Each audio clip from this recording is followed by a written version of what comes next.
Hey, welcome everybody. This is CP Cards and Dice, and we are back. Philip Reynolds in the house. Hello, Philip Reynolds. How are you?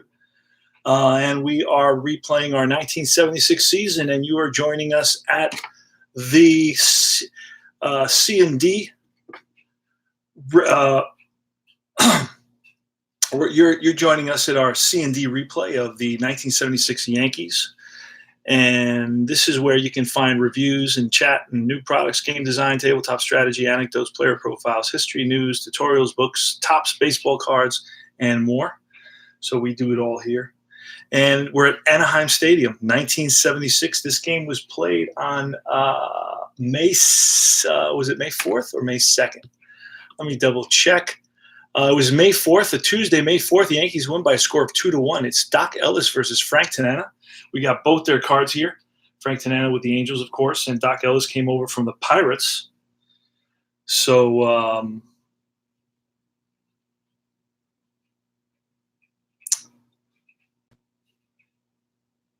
so he came over from the Pirates, and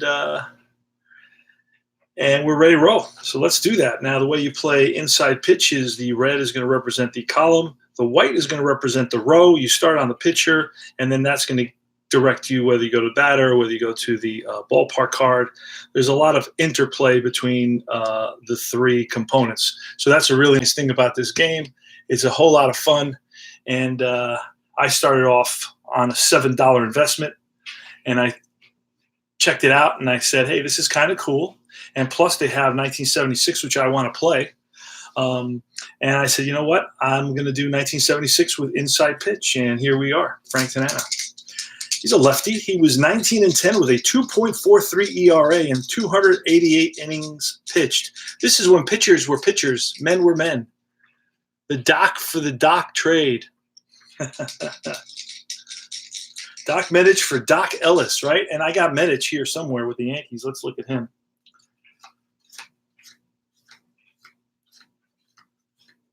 There he is. These two guys, Doc for the Doc. Again, Doc Ellis admitted himself that he was under the influence of some sort of chemical agent when he pitched in the 1971 World Series. He was under the influence of an acid. He was experiencing an acid trip, and this is from his own account. Now it's contested by the reporters of the time who covered it. They said that he did not look in any way, shape, or form, affected by anything other than pure concentration and focus on the mound. So who knows if it's true? But he has been in and out of rehab. He has had issues with alcohol and so forth. So Doc Ellis came with a lot of baggage, whereas George Medich Not really. Um, and George Medich had a pretty good season the year he was traded. He was 16 and 16, it looks like, with a 3.50 ERA, whereas Doc Ellis in 1975 was 8 and 9, pitched only 150 innings, and had a 3.79 ERA. So the Yankees were taking a little bit of a risk, but we have to mention Willie Randolph. LSD, Rick says. Yes, LSD. We have to mention Willie Randolph, who became the Yankees' mainstay second baseman for the next, 15 years, 14 years, until, I guess, 1990. And he came in that package trade that sent George Medich to the Pirates, I believe. I believe that was the trade. And greatness at second base. Yeah, absolutely. Very underrated player. He'll be playing today. So I just don't remember that was the trade. I don't remember that Doc Medich went to the Pirates. Did he go to the Pirates? Let me take a look. Doc Ellis. Let's research that real quick because Doc Ellis trade. Let's see. I'm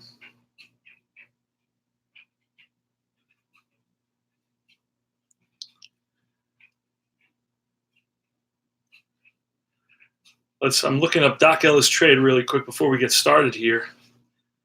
But Amazon takes over your phone, trying to sell you something. Doc Ellis trade to Yankees. Yeah, it was. Oh no, it was sent pitcher Ken Brett and second baseman Willie Randolph to the Yankees for pitcher Doc Medich, with Ellis's name added as a throw-in. So Ellis, who had a tremendous 1976, Doc Ellis was 17 and 8 with a 3.19 ERA, pitched 211 innings, was a throw-in in the Doc Medich. Yep. So Doc Medich went to the Pirates trade. Doc Medich with Ellis's name as a throw-in. Oh no! Wait. It was okay. Let's see here. The final trade came on December 11th, 1975. A very unbalanced transaction sent pitcher Ken Brett and second baseman Willie Randolph to the Yankees for pitcher Doc Medich, with Ellis's name added as a throw-in. Ellis started very strong in New York in 1976.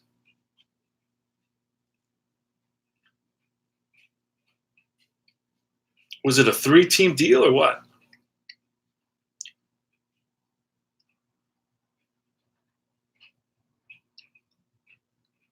No, it was Pittsburgh. Wow. Okay, that's the deal.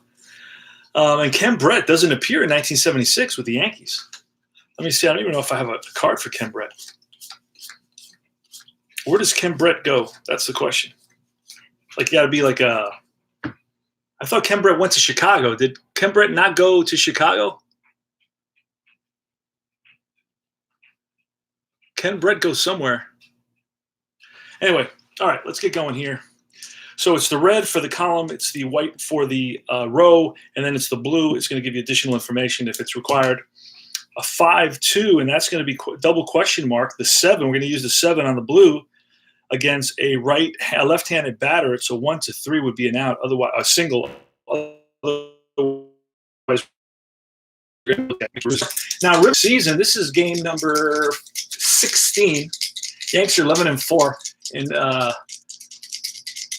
so we're one game better than they were in actuality. Mickey Rivers is batting .308. He's got 4 doubles, 2 triples, 1 home run. That's going to be a 6-4, and that's going to be off a lefty Tanana. That's going to be a fly ball to center field. Bobby Bonds in center field. Yanks lineup. Roy White is now up, and on deck is Theron Munson, the third-place batter. At catcher, batting cleanup is Chris Chambliss. At first base, Lou Piniella, DH. Batting fifth, batting sixth is Otto Velez, the right fielder. Batting seventh is the third baseman, Craig Nettles. Batting eighth is Willie Randolph, the second baseman. And Fred Stanley is the shortstop, batting ninth. So 1 out, Roy White, the batter, and that's a 6-1. That's going to be a potential hit by pitch plus 6-0. We roll a 13, so Roy does not get plunked, gets out of the way. 5-3, that's a fly to right.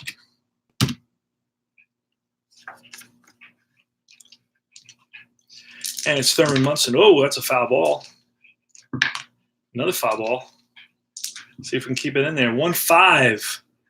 1-5, that's going to be a parentheses single, which means is he fatigued, and he is not. So we're going off Munson. 1-4, and that's going to be a fly to left. 1-2-3 inning for Frank Tanana.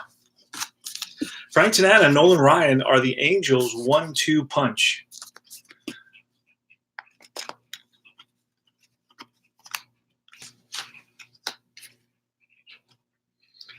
And it's going to be Dave Collins leading it off for the California Angels. Let's look at Dave Collins, see what he looked like. There he is, wearing the glasses. The fake batting stance, lefty batter. The pose batting stance. Terrible. Terrible cards, man. 1976, horrible. Doc Ellis against Dave Collins. Doc Ellis was 17-8 with a 3.19 ERA. That's a 4.2. That's a potential error. A potential error, and that's a 2-2. And against a righty, that's going to be a ground ball to third. We roll a 4. So we're going to have to look at Nettles' card. And Nettles is an 8, so that is going to be an error. And let's look and see what that turns into here. Failed error check for the third baseman, boots the ball. Well, it wasn't on the ground. It was just it was straight out. What did it say?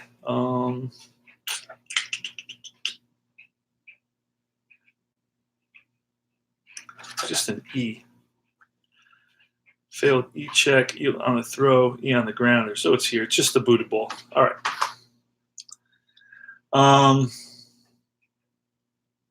So it's an E5. So Collins is going to try to get a jump here. Error on Nettles at third. Dave Collins is a 9 attempt, and he doesn't get a boost. That's a 4. Actually, we used that already, so we're going to re-roll that. It's a 7. He's a 9. He gets a lead. And Munson's throwing arm, we don't look at that very often. Let's see what that looks like.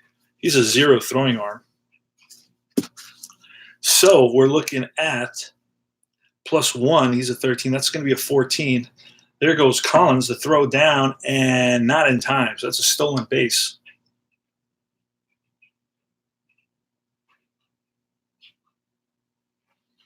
No, actually, 1-13, he does throw, so he's thrown out, right? 1-13 is 1-14 is a stolen base, and anything above that is he's thrown out. So then he's thrown out, the throw down, and he's out at second. And let's get that caught stealing in there. So that's 1 out. Jerry Remy. We're going to look at what Jerry Remy looked like. There he is. He's bunting. Wow, that's an impressive. You're a baseball player, and you picture, you're bunting. That tells you a lot about the era, right? Topps All-Star rookie. Second baseman, Jerry Remy. I know that he goes on to play with the Boston Red Sox later on. I remember that. 6'6", Doc Ellis. So potential walk. It's not going to be a walk. And a 5-1 is going to be a fly out to right field. There is Velez. Puts away. 2 out. Bobby Bonds. Bobby Bonds played in 99 games, 400 at-bats, 10 home runs, 265 average. Stole 30 bases. So he's got the speed. He had the power. I mean, he had it all. 2-4, that's a blank, so we're going to roll off of Bonds' card. And it's a 3-2, and that's going to be a fly ball center field. Mickey Rivers out there makes the catch. And that retires the side.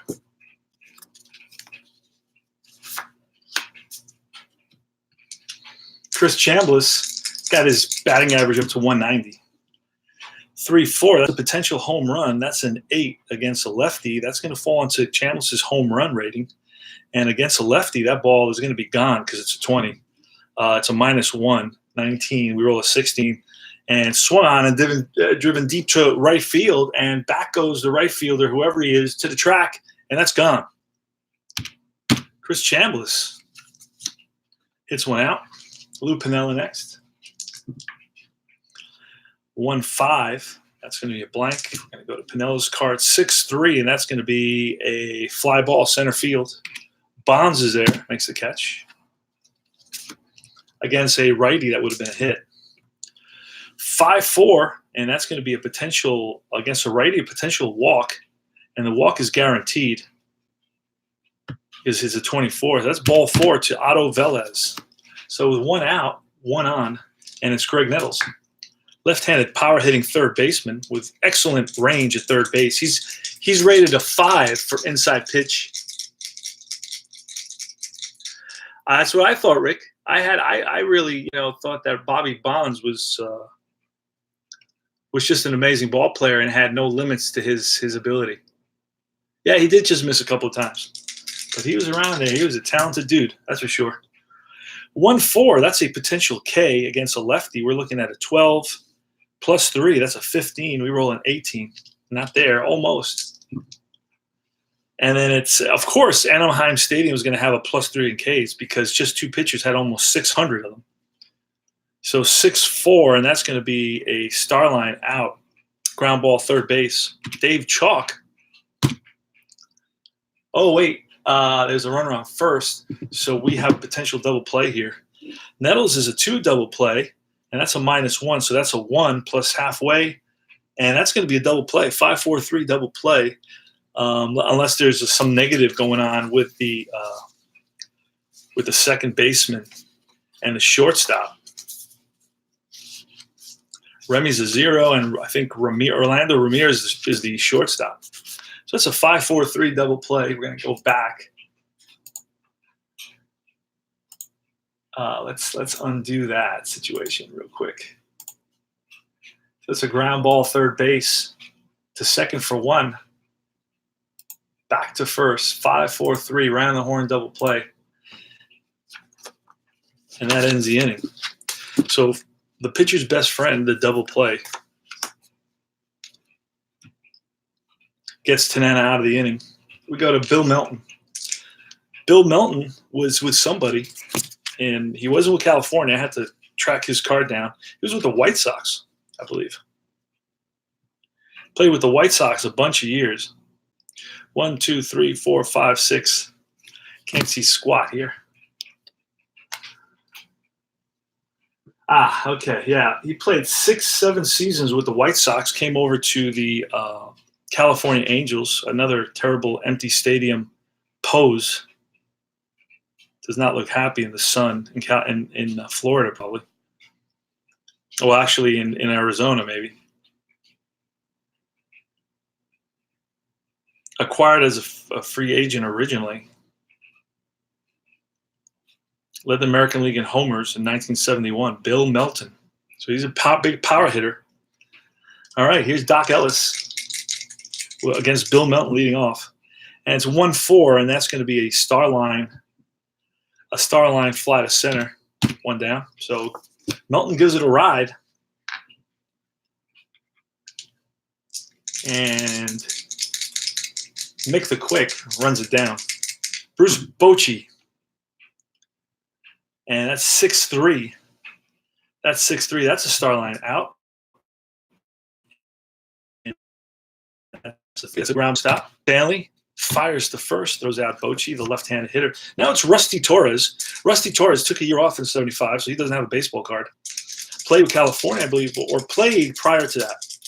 But he's back in the league. I don't know what happened. In 76, he had 120 games, 264 at-bats, had 6 home runs, batted .205. He's a center fielder with below-average range. 5-5, and that's going to be a range play. So these are always exciting. 3-1, it's a range play to the first baseman, and that's going to be Chris Chambliss, and he dives for it, and he gets it, and gets up himself, and back to first, and That's an out. That's out number 3. Holy smokes. So Chambliss flashing the leather. He will go on to be the big star for the Yanks in the 1976 playoffs. Hits that home run. Willie Randolph. Willie Randolph is struggling early on. He's got 49 at bats, 11 hits, no doubles, no triples, no home runs. So that's Snake Eyes. That's an error on the throw, potential error on the throw, and we're going to see what that is. A 2-6. That's a line shot center field. So Randolph is going to try to get the lead. Oh wait, we didn't use that. So we're going to use that. A 16. He does not get the lead. And now we're going to try bunting. Fred Stanley is a 5 bunter. So this is my first bunt of inside pitch. 1-16. It's a good bunt. So I think it's going to be a good bunt. It's a 13. And who feels it? The third baseman. 5-4. 5-4. Successful sacrifice.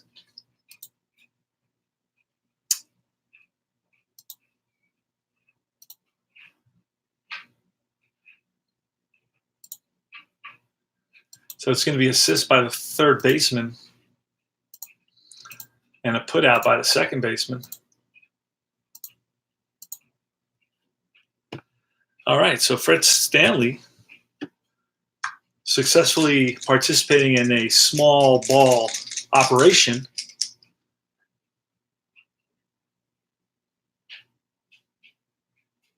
Yeah, well, why was he traded so often? That's a good question.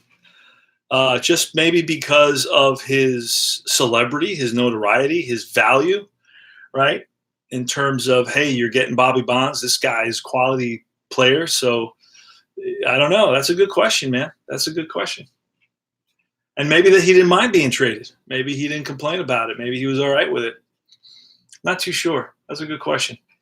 All right, Frank Tanana versus Mickey Rivers, runner on second base. There's 1-0 the Yankees here in the top of the third inning. That's 2-2. That's going to be a blank, so we're going to Mickey Rivers' card. Mickey Rivers flied out in his first at bat. 6-1. That's going to be a ground ball to first. And I'm not going to even check that because that's going to allow the runner to advance. I mean, I could check it. The runner is Randolph, speed 3. On a ground ball, runner on second, runner advances on a hit to first base, second base, or catcher. So runner advances. He's on third base now, and it's Roy White. Roy White is 0 for 1. Roy White is batting .397, so he's gotten off to a tremendous 1976 start. Here's the pitch from Frank Tanana, 4-1. That's a strikeout. Against the lefty, you're looking at a 10. We roll a 14. It's 7 plus 3. And then it's a 4-3 on White's card, 4-3, and that's going to be a ground ball first base. And that's going to be the inning. So the Yanks strand 1, score none. And at the end of 2.5, it's 1-0 Yankees. Doc Ellis versus Dave Chalk. Dave Chalk, not much of a hitter. I don't think he was ever much of a hitter. Batted .217 in over 400 at bats. The pitch from Ellis, that's foul back. Souvenir for a lucky fan. 5-6, that's an error on the throw. Let's see if there is a throw. 5-6 is a star line 6, which is a fly to center. One out. Ed Herman had to pull his card from the Houston Astros. He's a lefty batter. 6-3, that's a star line out of some kind. And that's a 1. That's a ground ball to Randolph. Randolph flips to Chambliss, and that retires. Nope, that's out number 2, excuse me. Orlando Ramirez. Ramirez, a 200 hitter, played in 70 games. That's foul back. And a walk. Potential walk against a righty is a 9. And that's all she wrote, a 9. It's going to be ball 4 to Orlando Ramirez. He's on at first. He can try to get a lead, and he does not. Dave Collins, 5-6. That's a potential error on a throw. And it's a 5-5. 5-5, an E6, that's a fly ball center field. And that's Mick the Quick out there, makes the catch, and that retires aside. So Doc Ellis in control. Frank Tanana keeping up with him. 1-0 Yankees. 1-3, that's wild, that's foul back. 2-5, and that's going to be a potential walk. It's going to be a 4. We roll in a something. We roll a whatever, 8 or 10. And so that's now we're going to roll off Munson's card. It's going to be a 6-1. It's going to be a ground ball third base, chalk. 1 down. Chris Chambliss homered in his last at bat, 3-3. And that's going to be a blank against a lefty. So we're looking off Chambliss's card. And that's a 6-3, and that's popped up. That's on the right side, first baseman. Waits for it, puts it away, and it's Lou Piniella. 1-2, that's a blank, so we're going to roll off Pinella's card. 4-2, and that's going to be against a lefty. That's a fly ball to left field. And left fielder catches it, and that's the third out of the inning. So that was 3 up, 3 down. Easy inning for Frank Tanana. Jerry Remy leading it off. Remy batted .263 and 500 at bats, no home runs, 35 stolen bases. So that's a 3-2. That's going to be ballpark. So this is the nice interaction that you have. Ballpark, batter, fielder. 1-4, and that's going to be a Starline 2, which is a ground ball to Nettles at third. He better hurry. Throw to first in time. Nice play by Nettles. Oh, that's a foul ball. Bonds the batter. He's a right-handed batter. 400 bats, approximately. .265 average with 10 home runs and 30 stolen bases. 5-6, that's a potential throwing error. And that's a 3-4, and that's a 3, so that's a potential throwing error on the shortstop, and it won't be. 6-3. 2 out.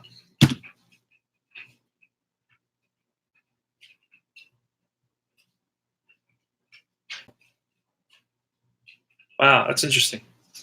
Traded sets released in the spring. I didn't even know about that, Rick. Had always heard pictures are usually pro stadiums and taken in late fall of previous year, which is why they would sometimes have traded sets. Okay, I get you. So I can look for traded sets, and maybe I get all these players on the right teams. Is that what you're saying? Gotta look for that. I'm learning all about this. Yeah, it doesn't make sense because that's right. That's right, Rick. Thank you, sir. You're a plethora of valuable information because this trade happened in December, not in spring training. So this can't be spring training, but I saw palm trees. I don't know what stadium. I guess California had palm trees right in the background, even the pro stadiums. So I was immediately thinking of somewhere warm. Yeah, that makes sense. So, but it was in October, huh? That's interesting. Bill Melton. Melton hit 6 home runs and 340 at bats. So it batted .208. So he's not a offensive juggernaut for sure. 3-1. That's going to be a blank. So we're looking at Melton's card. Watch him slam a home run right here. 5-1. And that's going to be a Starline 2. And that's going to be a ground ball to third. And that retires the side. So we're going to the top of the 5th. And that's fascinating. If I remember, Bonds has some trouble getting along with certain people. Yes.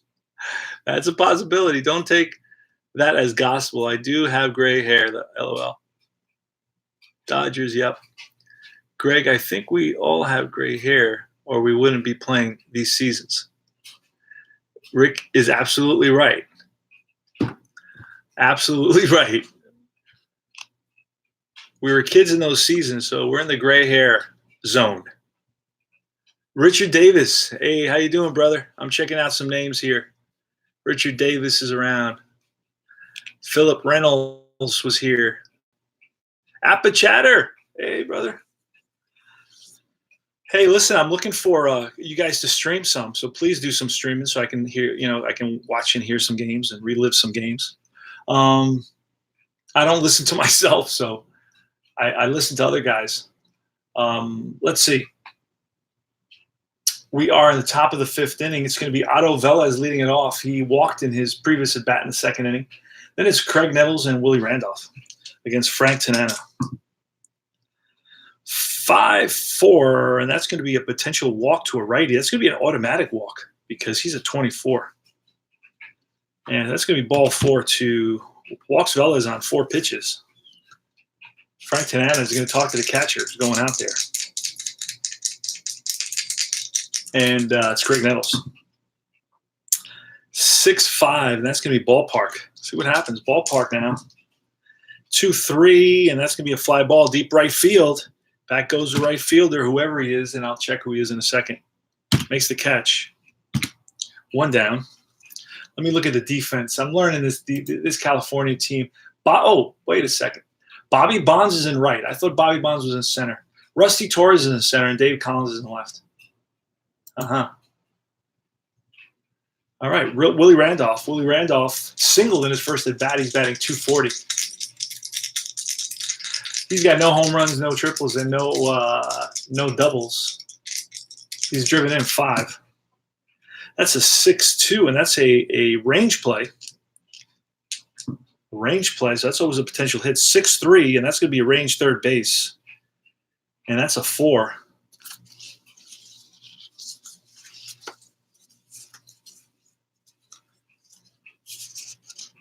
And that's going to fall into,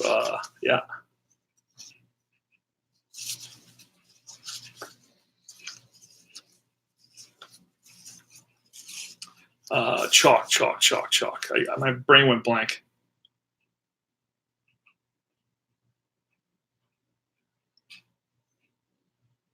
Yeah. So he's all right, so that's going to be a successful ground ball with a runner at first. Actually, wait a second. What was he? Well, that's going to be a failed range check. That's going to be a failed range check.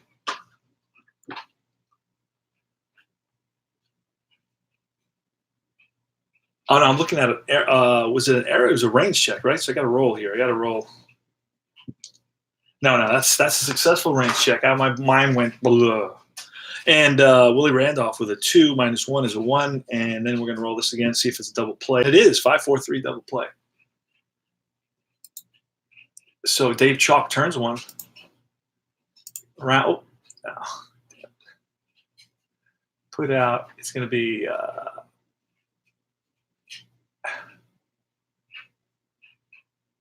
It's going to be assist. I messed up, man. I got to rewrite it. I hit the wrong button. Third base. Then it's going to be put out second base. Then it's going to be assist second base. And then it's going to be put out first base. It's going to be a 5-4-3 round the horn double play. And we go to the bottom of the 5th. It's going to be Bruce Bochy, Rusty Torres, and Dave Chalk. So Randolph grounds into a double play, and that ends the inning. Doc Ellis versus Bruce Bochy. Bochy batted .258 and .466 at bats. Here's the pitch. That's a 4-6, and that's going to be a blank. So we're looking off Bochy here. That's a 5-5, and that's going to be a ground ball first base. Chambliss takes it himself. Rusty Torres, 5-4. That's a potential strikeout. We roll a 17 against a righty. It's 11 plus 3 is 14, so it's not going to – won't do it. 4-4, and that's going to be popped up left side. Nettles calls everybody off, makes the catch, and Dave Chalk, 1-4, Dave Chalk. That's a star line out, and that's going to be a ground ball to third. Nettles up with it, fires to first, and that retires the side. 3 up, 3 down for Doc Ellis. It's 1-0 Yankees. The actual score of this game in 1976 was 2-1 Yankees.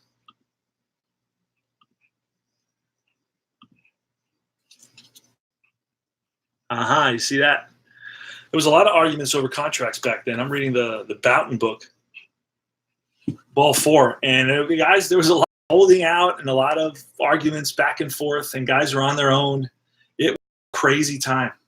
Fred Stanley leading it off. Fred Stanley is batting .267. He's 4 for 15.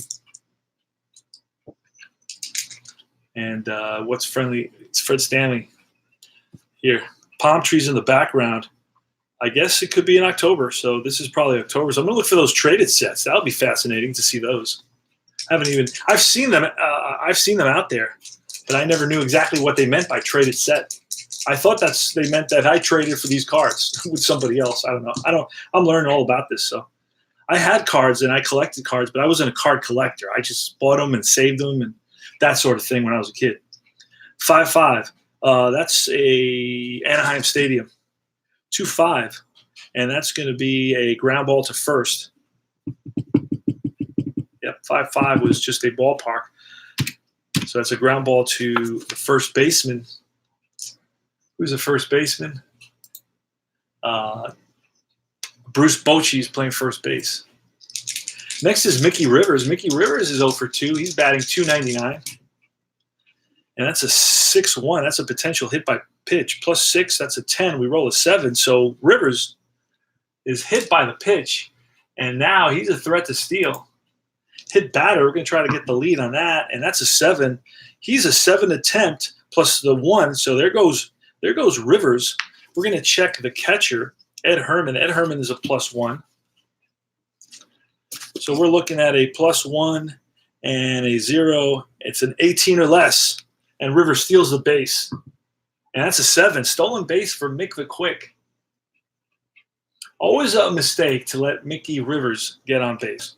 He had 43 stolen bases, but led the league in the year before in 1970 with 70 stolen bases. So, I mean, he was the slowest guy ever to get into the batter's box from the bench to the batter's box. He was a slowpoke. He looked like he was 90 years old. But the minute he swung the bat, man, he exploded. He was the Flash. His nickname was Mick the Quick. Holy smokes. Roy White. Runner on second base for the Yankees with 1 out. Frank Tanana looks in for the sign. Roy White is 0 for 2 on the day. He's batting .390. 2-2, that's going to be a blank. So we're going to Roy White's card, and he, in actuality, batted .286. 25, 2-5, and that's going to be a fly ball, shallow left. Back goes Chalk. In comes Collins. Collins calls him off, makes the catch. Thurman Munson, the captain, the Walrus, the 1976 MVP. Thurman Munson batted .302, drove in 105, 17 home runs, 14 stolen bases. Clutch ball player for sure. Clutch. Pitch from Tanana. And you know what? We should, Chambliss. We're going to walk. We're going to intentionally walk Munson.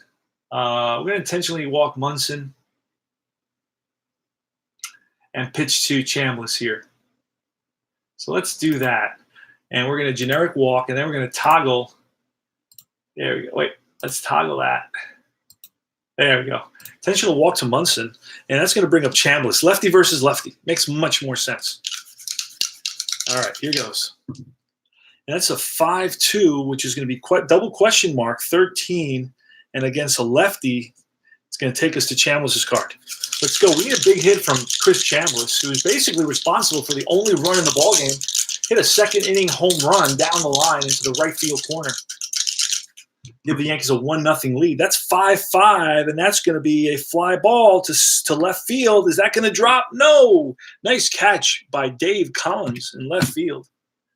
And that's going to retire the side. So that was a smart move by the California Angel manager. And I'm going to take a look. I'm going to look at Jimmy the Greek's little pamphlet from 1977. Gives you all the information on all the teams: Baltimore, Cleveland, Milwaukee, Detroit, California Angels. Norm Sherry was their manager. Norm Sherry. I believe he's still the manager. Because this is 77. So this is about. So I imagine it's still Norm Sherry. All right, Ed Herman is coming up against Doc Ellis. We are in the bottom of the 6th, 3-2. And that's a ballpark result. And that's a 6-2, and that's going to be a blank result, which is going to take us to the bases empty rare play. We're going to roll 2d6, read the red first, kind of like APA 45. Slow roller to third base who possibly bobbles, then possibly throws wild to first. Resolved by rolling against a third base error rating. First but for the bobble, then for the throw. Wow, that's cool. Okay, so I got to roll 2 against Craig Nettles.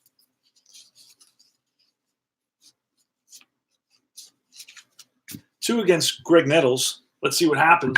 First one is an 18, so he bobbles it, but he gets control, and here's the throw, and he throws wild. So it's a wild throw. Had to rush it. Once he bobbled it, had to rush it, and it says, check the roll against the range of the, okay, we're going to roll for the range of the first baseman, and it gets by Chambliss, and that's going to be a 2-base error. That's going to put the tying run at second base. 2-base error on that's the second error of the game, I believe, for Craig Nettles. Reached second on an error, third base. And now it's Orlando Ramirez, who's a 5 bunter. We're going to bunt with Orlando Ramirez, and that's a 5. That's a successful sacrifice. And we're going to see what fielder takes it. It's going to be it's back to the pitcher. Pitcher throws to first, and the runner is going to move to third. Holy smokes! So it's going to be assist 1 and put out 4.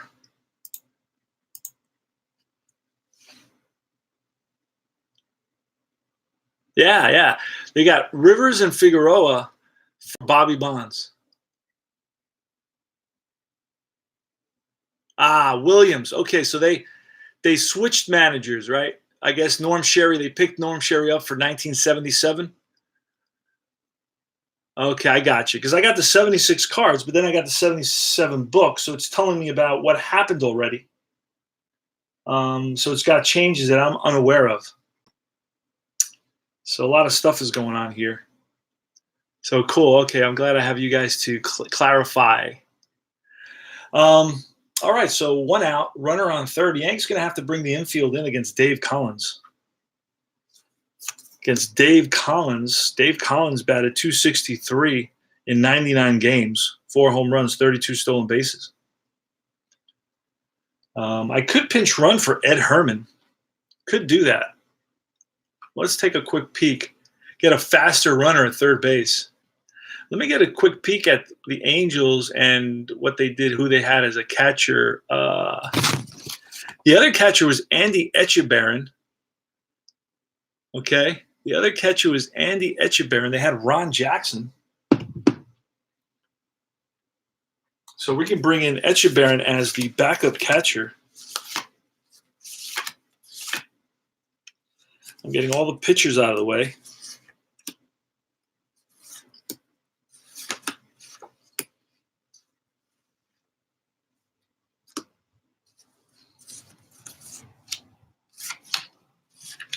LaHood was a 2-base runner, so he pinch hit, not much of a base runner.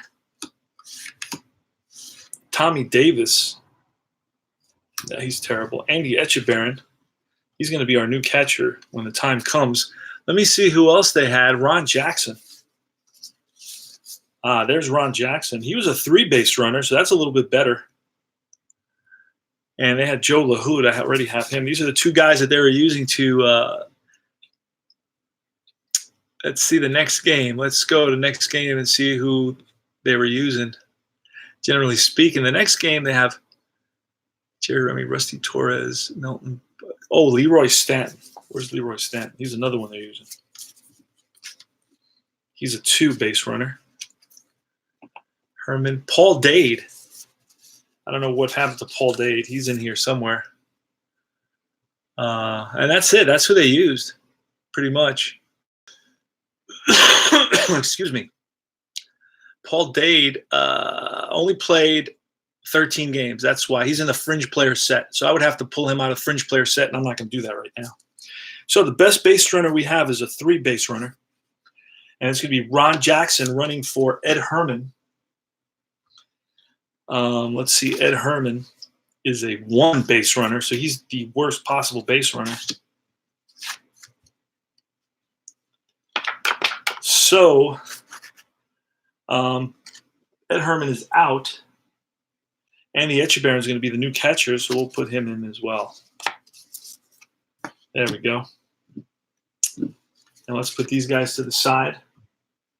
All right, so this is the situation. It's 1-0 Yankees. We're in the bottom of the sixth. There's one out. And the pinch runner, let's put him in there. Pinch runner. Run for man on third, yes. We're going to put him in slot number 2, and that's going to be Jackson, Ron Jackson. All right, so Ron Jackson is running now. He's at third base. One out. Dave Collins, the batter. Yankees are going to bring the infield in to prevent. And Doc Ellis, pressure's on Doc Ellis here for, I think, the first time in the ballgame. This is the first situation where he's really had anybody reach third base. Actually, let's not mention anything. Doc Ellis to Dave Collins, infield in. Tying run at third base. That's a 1-5, and that's going to be a potential walk plus. A walk plus versus a righty is going to be a 21, and that's going to be an automatic walk. So Collins walks. He's going to try to get a lead, and that's a 3. He does get a lead, so we're going to try to steal, and he does steal. Easy peasy. So there goes Collins, and Collins is now at second base. Stolen base, steals second. Jerry Remy, the batter. All right, so we're going to keep the infield in, second and third. Jerry Remy. Oh, that's foul ball. Pulls one down the line. Hope nobody's hurt down there. Jerry Remy, there's no Nets in 1976. 3-4, that's blank. So that's going to go off Remy's card. This is exciting. See what happens. 4-1. 4-1 is a star line 1. That's a ground ball second base with the infield in. Holy smokes. So with one out, we're going to try to score that. We're going to try to score that with one out. We can always try for the double play. So 1, no pivot. Infield is in.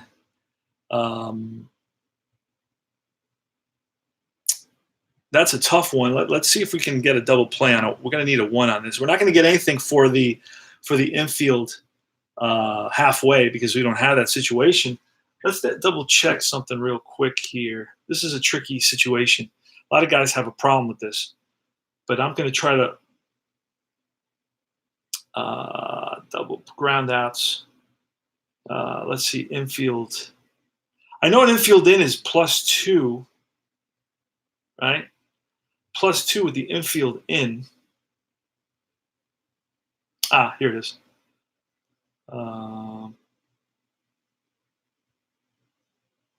Okay, infield in is -2, not a +2, so -2. No change to GDP. Okay, so you don't get that -2 for the GDP. There's no change there. Third base, -2. Runner on third base. Place to home, DP or first.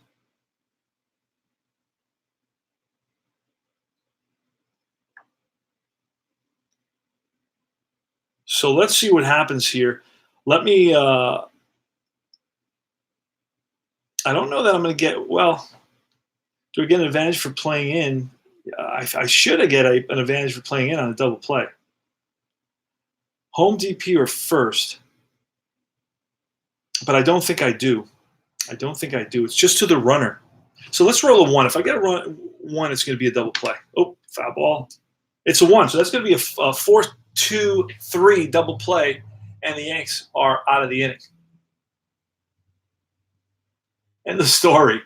And I think I played that right. I didn't give myself any. I made it the hardest it could possibly be to get that double play, and the Yanks were able to turn it. Ground ball double play, and it's going to be a 4-2-3 double play. Oh, bases must be loaded to use this. Wait a second. All right. Runners on second and third. Oh, there's no. That's because. Wait a second. how do I do this on the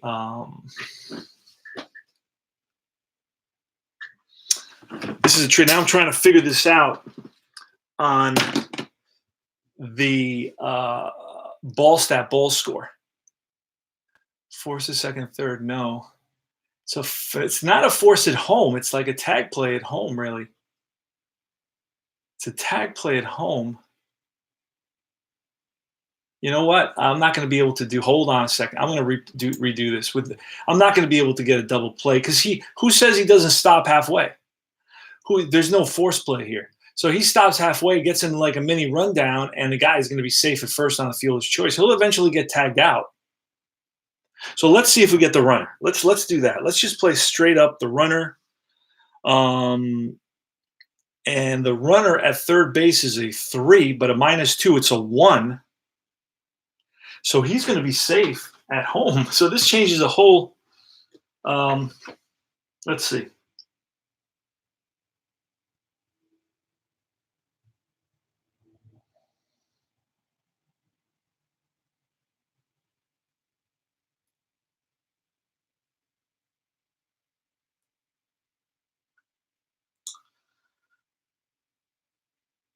Oh, wait a second.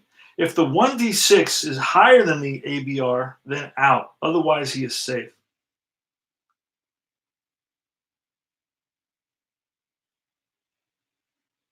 So it's not higher. So he's going to be safe at home.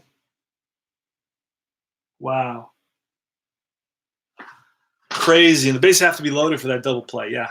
Okay. So that's going to be a ground ball, and scoring is going to be to tie the game is Ron Jackson.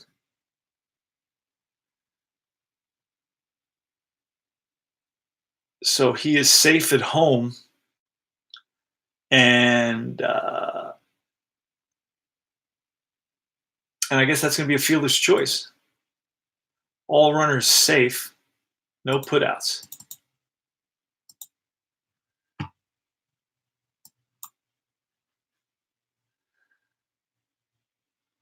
All right. So now Bobby Bonds. Infield is going to continue to be in. There's only one out. It's 1-1 here in the bottom of the 6th. That was a crazy, complicated play. It doesn't happen very often, so it's kind of complicated. They would take the out at first, runners hold. Yeah, but I didn't do that. No, I had the infield in. Well, I wouldn't take the runner. I wouldn't take the out at first if I have the infield in. The purpose of having the infield in is to make the throw to the plate. And I had a good opportunity. If I would have rolled higher than a 1, he would have been out at home. So that's like what, 86% or something like that. I'm not a mathematician, but 86% success rate. So no, I would definitely not go to first because then I'm letting the runner score. Because I decided my house rule is with 1 out, the guy goes home. If there's no out, the guy holds. So he doesn't push it. He doesn't try to score on the ground ball to the infield. You see, that's what's going on here. No match. What do you mean no match? What does that mean? No team match. Oh yeah, okay. Because I haven't. All right, so it's Bobby Bonds. Got that?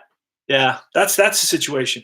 I hear what you're saying, but they're not going to let. I was playing the infield in specifically for a purpose to throw home. The minute it's hit the second baseman, he knows that we want to stop that run from scoring, and the runner's coming, and that's the thing that he slid under the tag.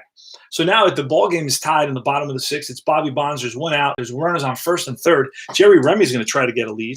Now Remy, he had 35 stolen bases. And his lead is going to be 7, and we roll a 13, so he does not get a lead. So here's the pitch. So hopefully we can strike out Bobby Bonds in this situation. 6-3, that's a star line out of some kind, and that's a 6 star line. That's a fly ball to center field. Couple of things going on here. We're going to look at the sacrifice fly, which is a 3 on Bobby Bonds. So we roll a 3 less. So we don't. That doesn't work. So now we're going to try to score him on the outfielder's arm, right? It was a 6-3, and that was a fly ball to center field. Fly ball to center field. Center fielder is Mickey Rivers, and Mickey Rivers' arm. So we're going to have a play at the plate here for the tying run is a 0. And Bobby, the man on third is Collins, who's his base running is a 3. And let's see, flyouts, runner on third base, less than 2 outs. Roll a d6 if it's less or equal to the hitter's sacrifice. Okay, we did that. Roll throw chart. With only base runner and arm. So we're going to the throw chart. We're going to roll 2d6 with the throw chart, see what happens. So 1-5. So 1-5 on the throw chart is going to be no need for throw as runner stops with no advance. No, that's not it. Check the second die roll on chart 1. All right, this is chart 1 up here. Second die roll is a 5. And lead runner advance. If the roll is less or equal to the trailing runner's BR, the trailing runner advances. Lead runner advances. Okay. If the roll is less than or equal to the trailing runner is Jerry Remy. And Jerry Remy is a fast dude. Jerry Remy is a 4. So it's not less than. So if the roll is less than or equal to the trailing runner, the base runner, the trailing runners advance on the throw. Okay, it's not that. So lead runner advances. If the roll is higher than the trailing runner, the base runner holds. All right, there we go. Sacrifice fly, center field. The Angels taking the lead. Billy Martin's not happy. I'll tell you right now. Billy Martin's not happy.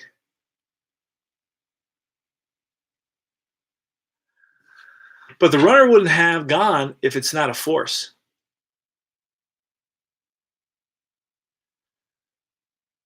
Well, we don't know that, Rick. That's why I have a house rule to get that question out of the way, right? I don't know that he's not going to go.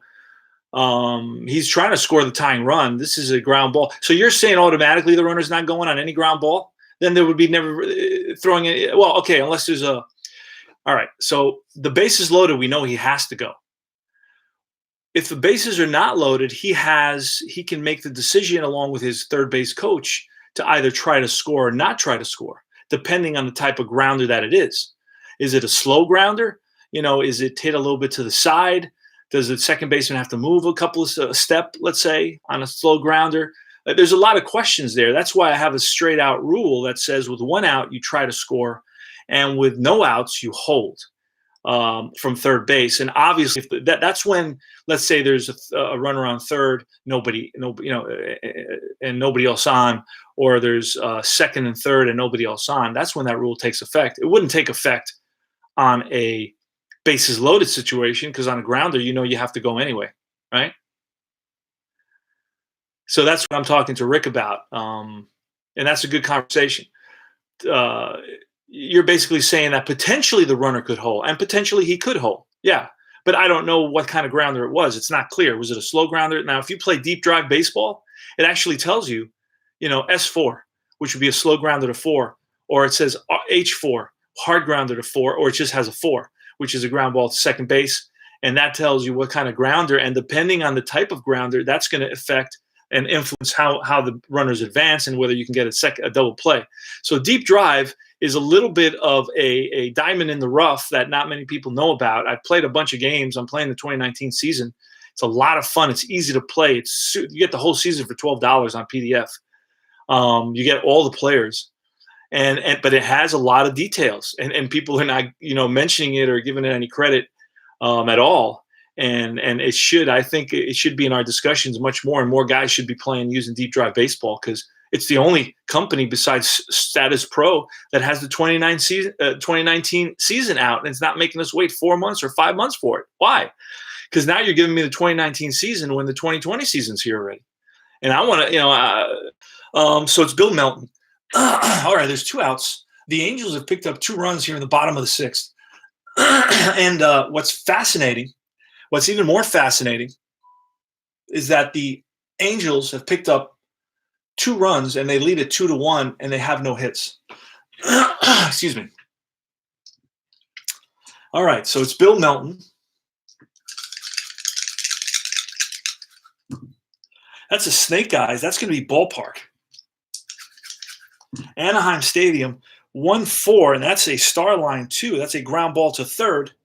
Nettles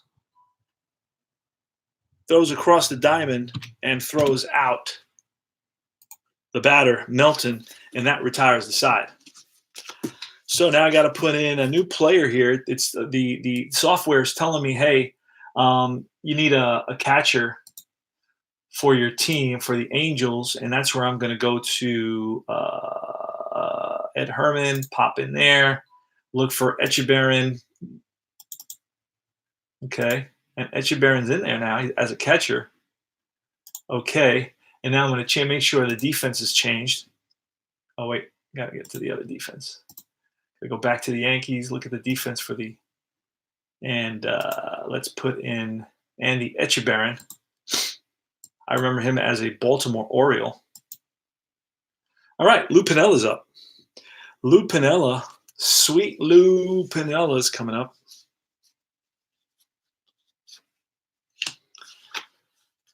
And followed by Velez and Greg Nettles. All right.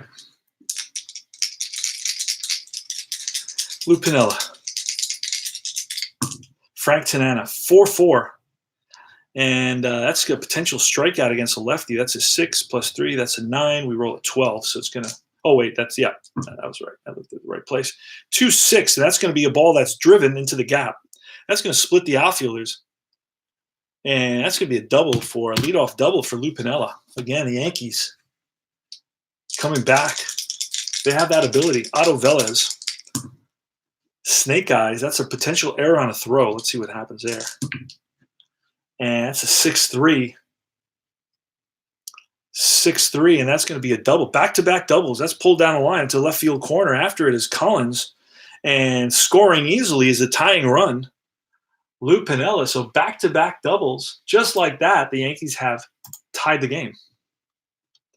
That's a 6-3. Double to left. Holy smokes. All right, Greg Nettles. Oh, foul. All right, that's a 2-2, and that's going to be a blank.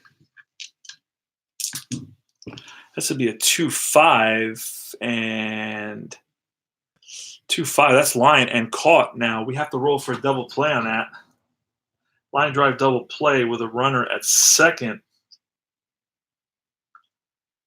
1d6 if the range of the occupied base runner is out. 1d6 if in the range of the occupied base runner.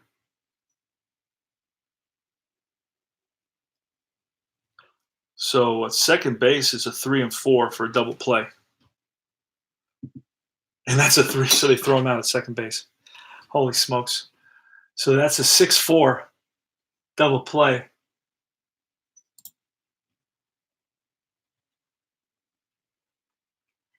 Six-four double play, and that's what I guess a 30% chance of that happening. Line out double play. 6-6-4. So nobody on, 2 outs. Willie Randolph. So back-to-back doubles, and then Velez is doubled off second on a line drive by Greg Nettles to the shortstop. And that's a 2-1. 2-1 is going to be a range play off Randolph's card. 1-6 range play center field. And that's a 6, so that's going to be a ball that drops in there. So that's going to be a failed range play. I'll tell you that right now. Failed range play check to center field.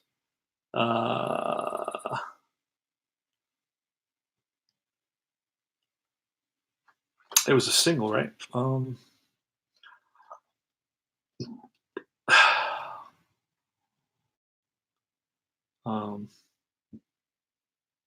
Fly out. We're going to roll. 1-4 is a single, and so it's a single for Randolph. So Randolph singles. He's on at first, trying to get a lead, and that's going to be a 12, so he does not. Fred Stanley with 2 outs. And that's a 6-6. That's going to be a blank against Stanley.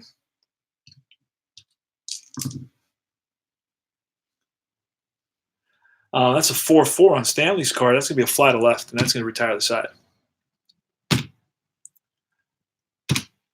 All right, we're in the bottom of the 7th inning. And this is a no-hitter alert. Doc Ellis against the California Angels. No-hitter alert, so send out the alert to everyone you know. He's going to face Bruce Bochy, Rusty Torres, and Dave Chalk. Now, it never fails that I mention a no-hitter, and the next batter singles. 5-3, and that's going to be a potential walk. Against a righty, it's a 12. We roll a 14, so it's going to be off Bochy's card. Bochy's a left-handed hitter. That's going to be a 2-1, and that's going to be a ground ball comebacker to the pitcher. And that's an A on the hotkey. Rusty Torres against Doc Ellis, 1-2, and that's going to be a potential error on a ground ball. That's a 2-6, and a 2-6 against a righty pitcher is going to be a fly ball to right. Holy smokes. If he had been a lefty, it would have been a double. Fly ball to right, 2 out. And it's Dave Chalk. That's a 1-6. That's blank, so we're going off Chalk's card. And that's a 4-6, and that's a fly to left. Is that going to dunk in there? And no, nice catch by Roy White. And that's going to retire the side. 3 up, 3 down. Got a no-hitter here, guys. Believe it or not. Top of the 8th now. It's going to be Mickey Rivers leading it off. Mickey Rivers is 0 for 2 today. He's batting .299. He was hit by a pitch and stole a base in his last at bat in the 6th. Frank Tanana's still in there. Now we're going to start looking at numbers. Frank Tanana's gone 27 batters. This is his 28th batter. He can go 34. Doc Ellis, we have to see where he's at. And let's look at that real quick. Doc Ellis is reaching his limit. And does he become fatigued even if when he's pitching a no-hitter? Probably. So that's going to be tricky. Let's see what happens. This is crazy. All right. Top of the 8th inning. Mick the Quick. Frank Tanana. 5-4, and that's going to be a potential – that's a B blank against a lefty. So we're going to go off Rivers' card.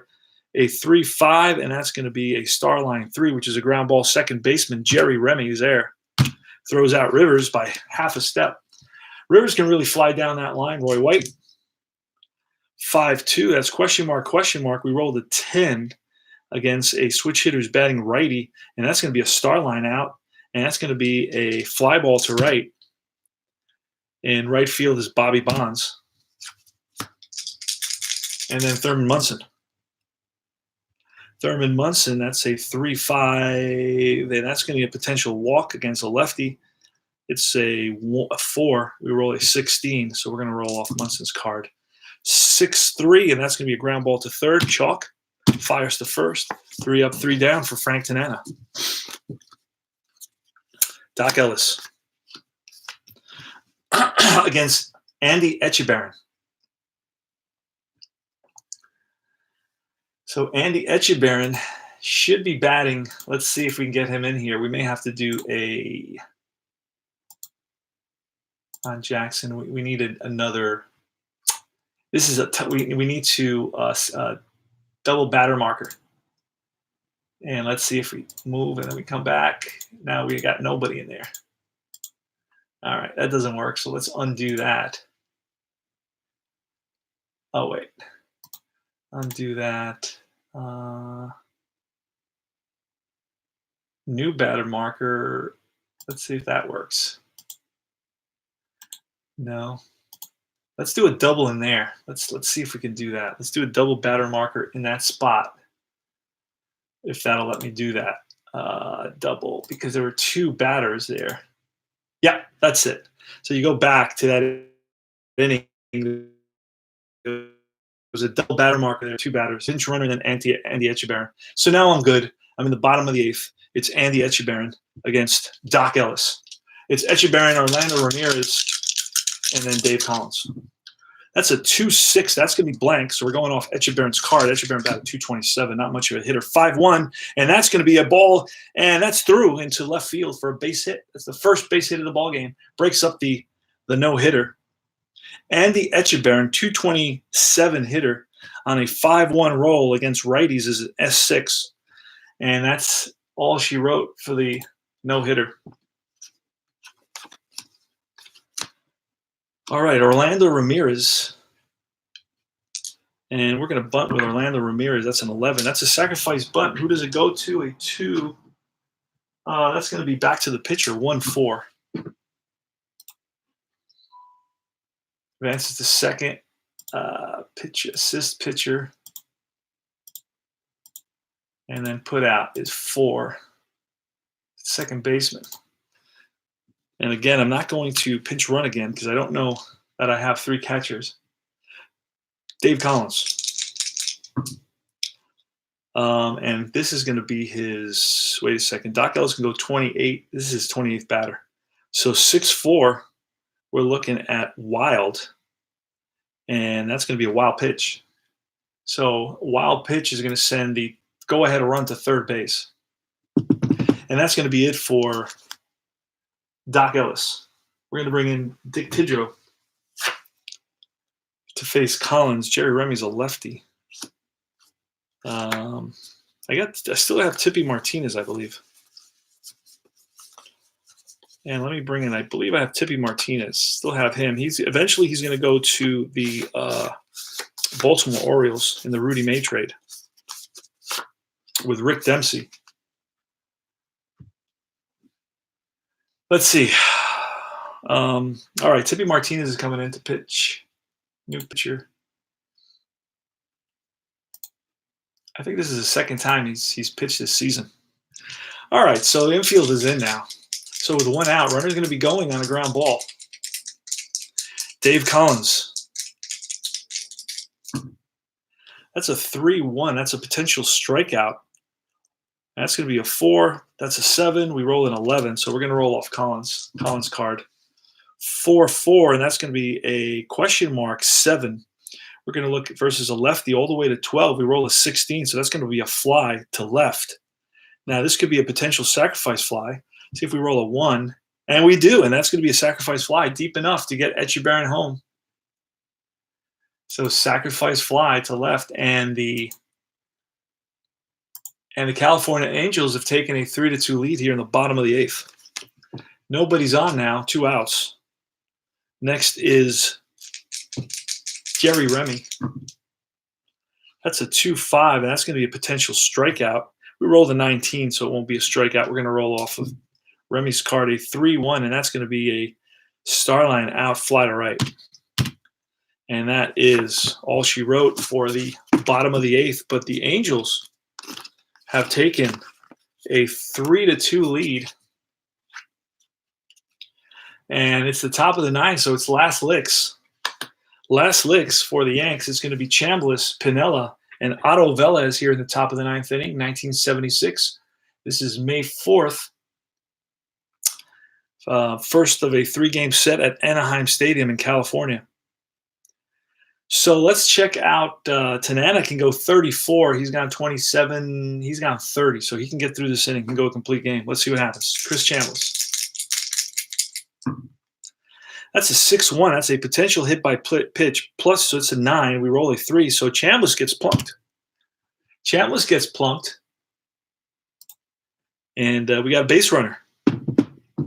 We have a base runner. Now let's see what we got on the Yankees bench in terms of speed. Chambliss is a 2 base runner. Guys who play Doyle Alexander, I believe, comes over in that Baltimore trade.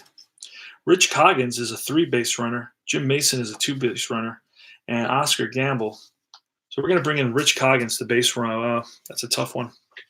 It's a tough one because I don't have really another first baseman. He's like Chris Chambliss is the first baseman.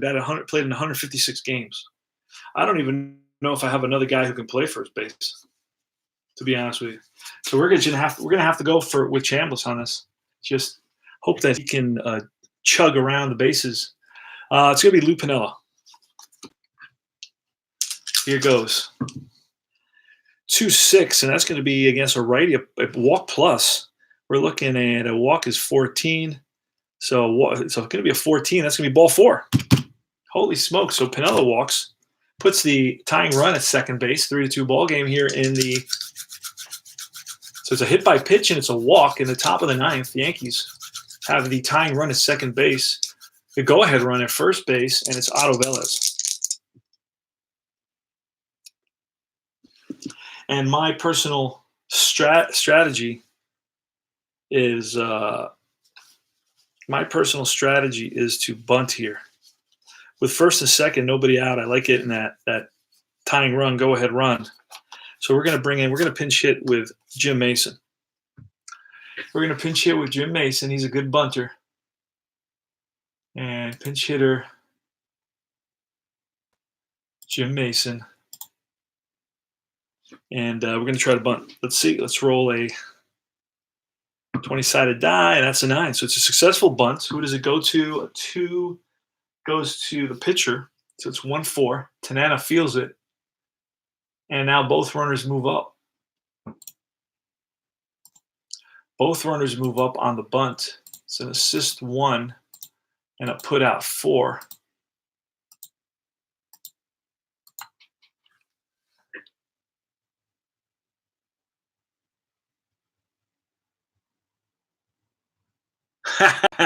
Don't say, Ben, don't say strategy. You're right. I'm sorry. No strategy. All right. Craig Nettles. So that's a successful bunt playing small ball. Mason gets both runners over. And now we're looking at Craig Nettles with 1 out. Runners on second and third. And let's see where Frank Tanana is at. He's at 34. This is his 34th batter. So after this, we're going to pull Frank Tanana. So let's see if we can get Nettles. Infield's going to have to be brought in here because this is a tying run in a 3-2 ball game. So the California infield is on the grass. And with 1 out, runners going. So let's see what happens. That's a 3-3. And that's going to be against a lefty. That's blank. So that's going to take us to Nettles. That's going to take us to Nettles' card. Here goes. And that's a 3-3 again. And that's going to be a star line 5, which is a ground ball to third. And this is not good. Double play is a 2 -1. So it's a 1 double play. So, but there's second and third. So there's not going to be that opportunity here. Okay, so then we're going to go towards the runner. The runner on third is a 2, -2. So it's basically a 0. So yeah, not good. It's -2.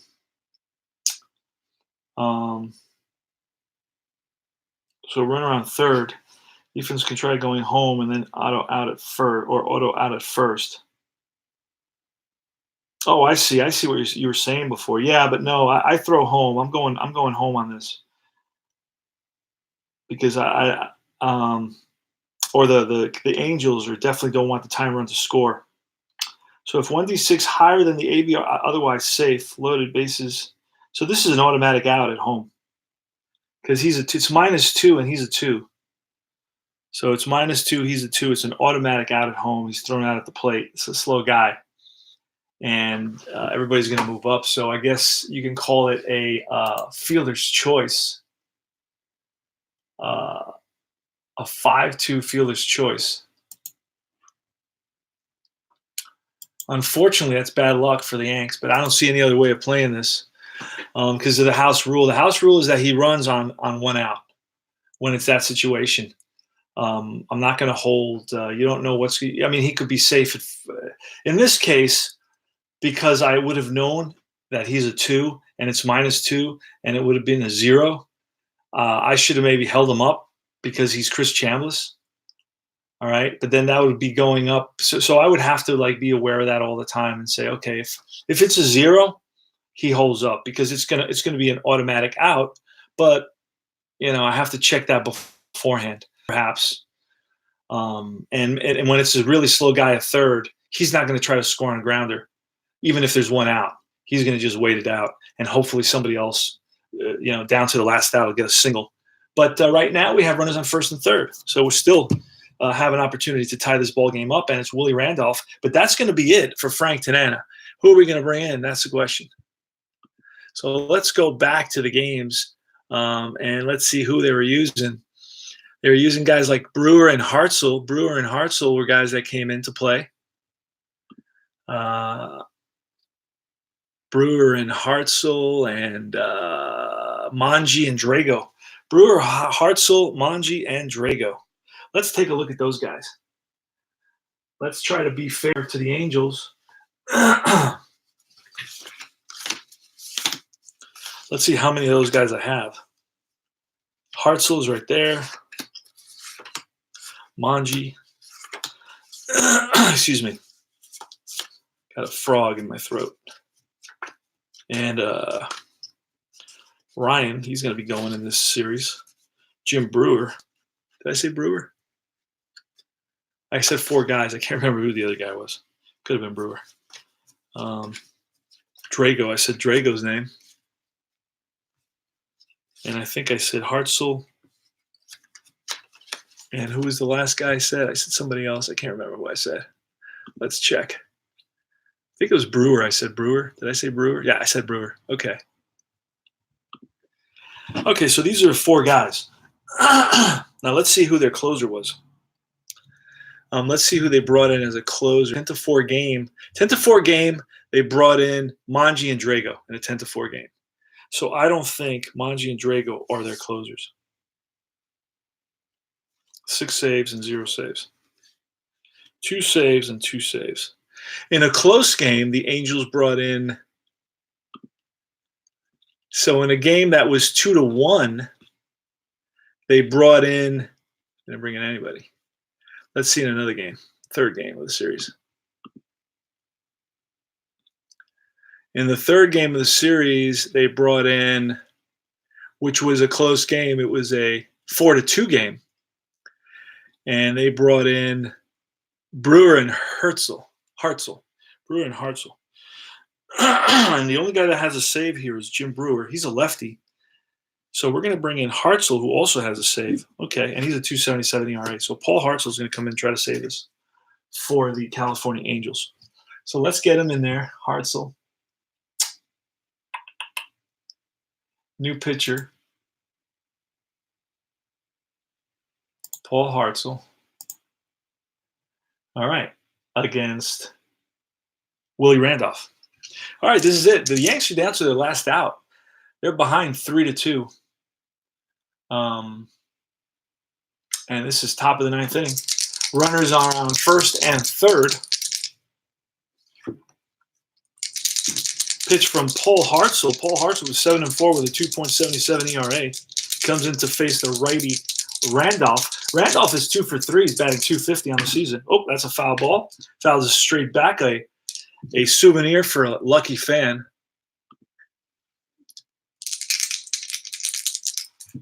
All right, that's going to be a 3-2. 3-2 is going to be a potential strikeout, but we roll a 19.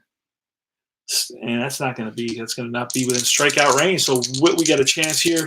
Willie Randolph off Willie Randolph's card, and that's a 5-2, and that's a single past the 3rd baseman. Game is tied.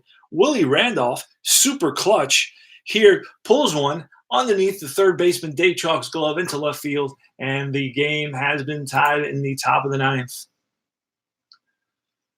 And we're going to stop at 2nd. So Craig Nettles is going to stop at 2nd base. So we got 1st and 2nd now. And now we can bring in Oscar Gamble to pinch hit. Oscar Gamble has good power.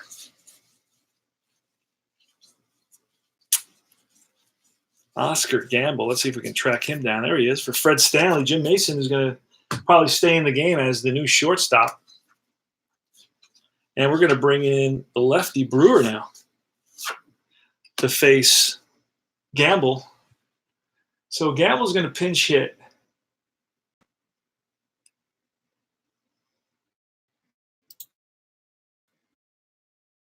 Gamble's going to pinch hit, and the minute they say, "Okay, we're bringing in Brewer," so it's a new pitcher, the lefty Brewer.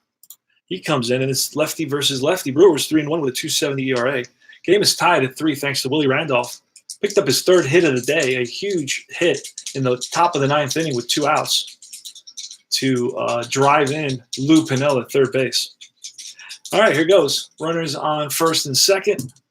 And it's Snake Eyes. That's going to be a potential strikeout against a lefty. That's a 7. Plus 3 is a 10. We roll a 12, so it's going to be off gamble. And that's a 5-3 off gamble. That's a fly ball, deep right field, and back goes Bond to the track, makes the catch. And that retires the side, my friends. Game is tied at 3. Holy smokes, that was interesting. So now it's telling me, hey, there's some stuff going on.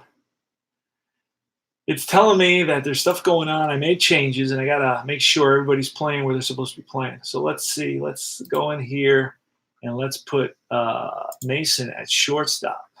Where's Mason? Mason at shortstop. Okay. No, wait, hold on a second. You know what? Wait a second. Let's go to defense. I think if I make these defensive changes, it'll go automatically. So it's going to be the defense, and I'm going to put at short, it's going to be Mason. And then in right, it's going to be Gamble. And that's going to be okay. And it's going to say yes. And then let's see what happens here. Let's go to box score. Let's look at the box score. And shortstop is Mason, and right fielder is Gamble. It's all good. It is all good. So we're in the bottom of the ninth. Leading off is going to be Bobby Bonds. Bobby Bonds in a Yankee uniform, so I got to look for the traded set so I can get him in a California uniform. So Bobby Bonds, Bill Melton, and Bruce Bochy, 2 righties and a lefty. So we're going to bring in Dick Tidrow. And Tidrow's going to go for a while, hopefully, because this is not the type of team that has a lot of relief pitchers. I even hate to pull Tippy Martinez, because he can go 7, and Tippy Martinez has gone how many? He's gone 2. So I don't even think I should pull him, actually, to be honest with you. Simply, even though, because I don't want to run out of pitchers. So I'm going to let Tippy Martinez pitch to Bobby Bonds here in the bottom of the 9th, 3-3 ball game at Anaheim. 1-6. That's a potential strikeout against a lefty. That's a 20. Wow. And then the ballpark 23, and that's a 20. So that's going to be a strikeout. So Tippy Martinez strikes out Bobby Bonds. So that was a good move. Bill Melton is next, another righty. 5-2, and that's a walk plus, and a walk plus, that's a 10. Against a lefty, 14, and it's exactly 14, so that's going to be a base on balls. Bill Melton walks. Bruce Bochy, that's going to be a 2-1. That's going to be a range play ballpark. 2-1 is a range play ballpark, so we're going to roll on that. And that's a 6-3 range play Starline 3, which is a ground ball to first. Let's see if he can get it, and he does. Chris Chambliss is a 4. So now can we turn the double play? That's a 3. Plus they're playing halfway. That's a 4. Let's roll again, see if we get a double play. And we do. It's a 3-6-3 double play, and the Yanks are out of the inning. Nice play by Chris Chambliss. Nice stop. And then had the instincts to go for the double play. Didn't just settle for 1. That's what I'm loving. Didn't just settle for 1. So we are in the top of the 10th inning. It's a 3-3 ball game here in Anaheim. It's Jim Brewer. Jim Brewer is going to be facing, like I said, we got to leave these pitchers in because we don't have a lot of pitchers. It's not like today where you got 10 pitchers in the bullpen. So you got to kind of let them go their max. All right, Mickey Rivers is leading it off. Rivers today is 0 for 3. He's batting .294.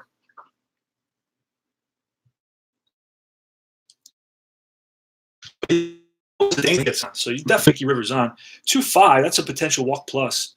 Against a lefty, that's going to be a 13. We roll a 2, and that's ball 4 to Mickey Rivers. So Mickey Rivers manages a base on balls, and now we're going to roll to see if he can get an attempted lead. He's going to attempt at a lead we're looking at an 8. 8 or less, and we roll an 11, so he does not get the lead, unfortunately. Roy White, bunter. He's a 5 bunter. But you know what? He's a 286 hitter, so I'm not bunting with him. So it's 1-5, and that's a potential strikeout against a lefty. That's a 7. We roll a 6, so that's strike 3. Because it also goes up 3 more. So that's a strike 3 on Roy White. So I would have been better off bunting, perhaps. Thurman Munson. 3-2, that's a potential walk. And we know that Munson doesn't like to walk. That's a 4-0. We roll a 17. So we're going to roll off Munson's card, see what happens here. So 1-2, and that's going to be a ball that's driven in the gap, left center field gap. And after it is Collins and Mickey Rivers on first base, who is a 4. We're going to see, so a double. First to home on a double to left field is a 1, -1. So that becomes a 3. That becomes a 3. And do we want second and third with 1 out? Or do we want to try 3 or less? That's a 50% chance to score the runner. Chambliss is a 300 hitter. But then we'll get 2 chances at 300 versus 1 chance at 50%, 500. Decisions. You know what? We're gonna put up the red light on Mickey Rivers. You guys are probably saying, score him, try to score him. Let's look at the left fielder's arm. I forgot to look at that. Let's look at the left fielder's arm before we give up. Let's look at Collins in left field. He may have a +1 or a +2 arm, and that'll be great. Then he does have a +1 arm in left field. All right, so now we're back up to 4. So 4 or less, we're going to have to roll 2d6 because we're on the throw chart now. 2d6 on the throw chart. A double to left is a -1. We did that. So it's going to be 4 or roll is less or equal to the runner advances. Let's see what happens. And we roll a 6. So we're going to look on the 6 chart. Roll of 6 on the throw chart. We roll a 5. Lead runner thrown out. If the trailing runner BR is greater or equal to the roll, then he advances on the throw. And Munson is a 4. We rolled a 5, so that's not going to do it. So the throw to the plate, and he is out at the plate. Oh, my God. That's not what we wanted. So let's see. It's going to be a double. Let's see if I can have that. Double batter out. No, it doesn't have that. I got a double. Okay, I know how to do it. Double, and then what happens to the runner? Runner is out at home. Yes. And it's going to be 7. We're going to put assist 7. No. Assist 7. Then it's going to be assist. The cutoff man is a shortstop. And then it's going to be the out to put out a catcher. Nice tag by Andy Etchebarren. Blocked the plate. And Mick the Quick had nowhere to go at home plate. Now Thurman Munson is at second base. He does not advance. Runner. Oh, wait. Yeah, it wasn't better. So, all right. So anyway, that was exciting. There's a lot going on there, but it's the game is great. I mean, the game is super fun. Once you just play it, you got to play it, and then you start understanding. You get in the inner workings pretty much. I mean, you'll make mistakes and because you're human, but you still try to do your best on it. But that was exciting. So we rolled the dice. We decided we were going to play the averages. It was 40. It was 4 out of 6 chance that he would score. I guess you could say maybe that we would roll that 4 or less, which is what we were looking for. We didn't roll it. We rolled a 6, and that's not what we wanted. Chris Chambliss with Thurman Munson at second base. There's 2 outs now. And the pitch from Brewer to the lefty, Chris Chambliss. Brewer is pitched to 1, 2, 3, 4, and he can go 7. All right, it's going to be 3-3, and that's going to be quite double question mark against a lefty. Double question mark against a left-handed batter is a 1, and we roll a 1. That's a single. That's going to be a single to the pitcher. And let's see, an S1 going second to home.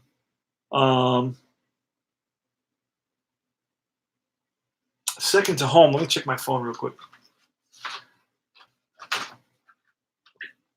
I don't think that's going to be easy, but oh, my phone is out of power, man. Jesus. Hold on a second. Let me plug it in.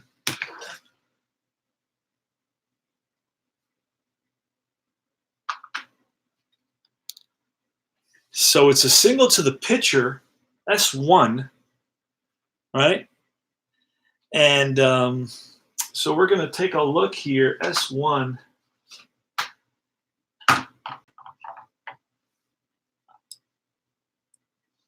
And we're going from second to home. So second to home, S3 is a 4 or less. S4 is a 2 or less. So only on a 1 will he be safe. If there's 2 outs, add a 1. So then that's 2 or less.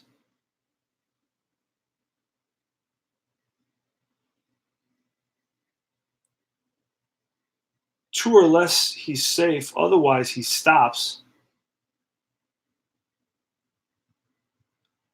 I believe.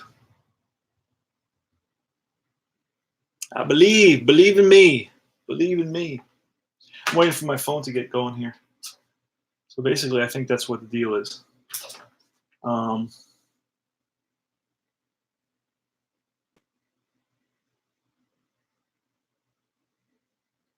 just don't think he gets thrown out on this.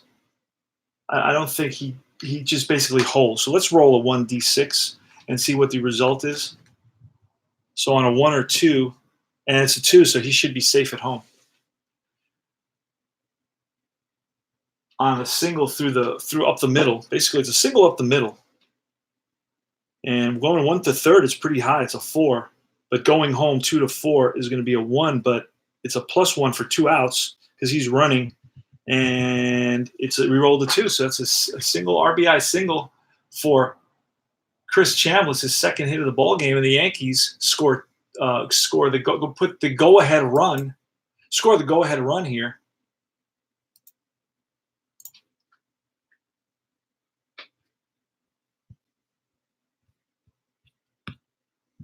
And it is now 4-3 Yankees here at the top of the 10th. Lou Piniella is coming up. And that is 1, 2, 3, 4, 5, 6. This is the 6th batter for Brewer.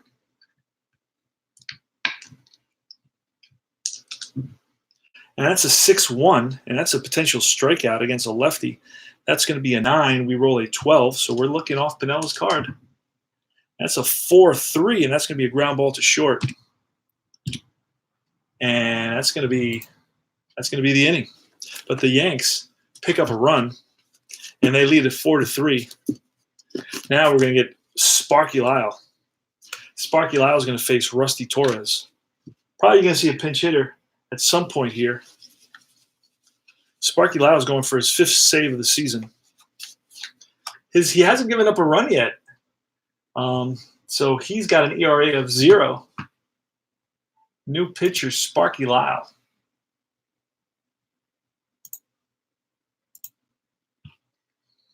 Against Rusty Torres, a switch hitter, so he's batting righty. Here's the pitch from Sparky Lyle.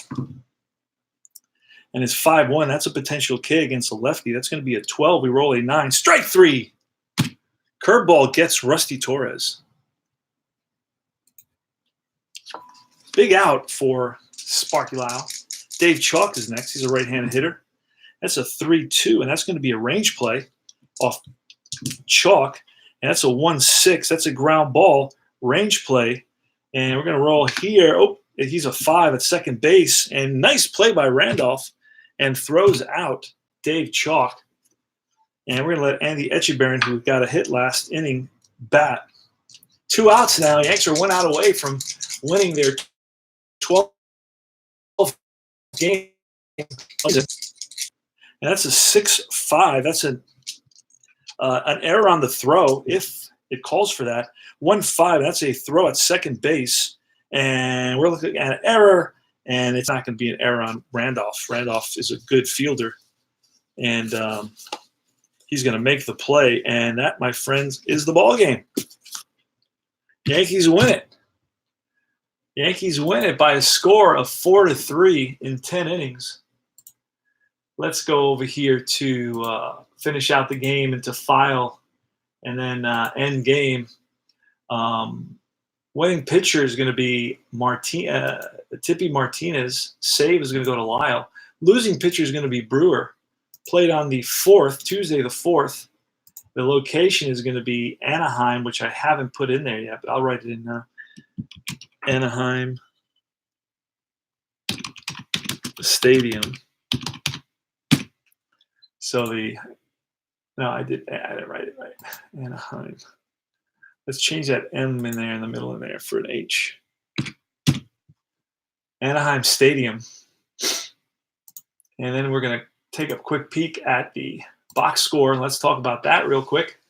Chambliss hit his second home run of the season.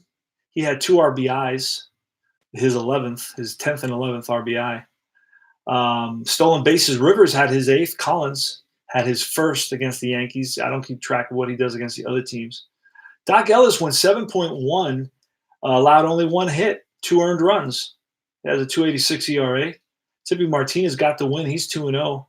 He went 1.2 innings, 1 walk and 1 strikeout. And Sparky Lyle got his 5th save. Still hasn't allowed a run. Neither has Martinez. Notable hitting, Chris Chambliss raised his batting average over 200 finally, 210, 2 for 4 day. Randolph is at 264 with a 3 for 4 effort, 3 hits on the day. And that's going to be it for the 1976 Yankees. So basically, the star of the game was Chris Chambliss. Let's look at Chambliss's terrible picture. This is not this. Chris Chambliss, the star of the game. Look at that picture. You see what's going on there? Yeah, these are crazy cards, man. 1976. Wow. I remember, man, it was the most exciting thing to get these cards. And we used to play this game, right? Like you get, let's play the game here. So I put a card down, right? You turn them over. Turn them over. Okay, Walt Williams, he's green. And wait a second. Oh, I see, because they're all the same team. It can't be the same team. All the same team are the same color, yeah. So you would have a mix of teams. They'd be different colors. So let's see. Let's do that here.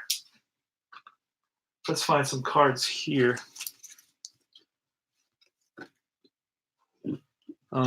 This is the game I played as a kid. Let's see if I have different teams. There you go. Okay. All right, so there's some here and some here. So you pull a card, that's a white. Pull another card, that's football. That's blue. You pull a card from this side, that's blue. So the guy who topped the blue on blue, he's the winner. He takes the cards. So usually I ended up with no cards, and my friend Victor, he always took all the cards from me. So it was not something I enjoyed doing. I always lost. I always lost all my cards, so I didn't play. But that was how you played that game.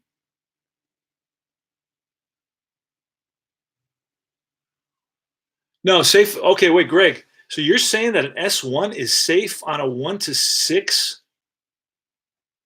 from second to first? So I was misreading that. That's why I was looking for I was trying to get my phone started because I used the hold on a second. Let me look at that picture. So I took a picture of the annotated version, and the annotated version explains it. S4. Oh, 1 to 6. There it goes. See that? You're right. So 1 to 6. Second to home. Good. Thank God he was safe anyway.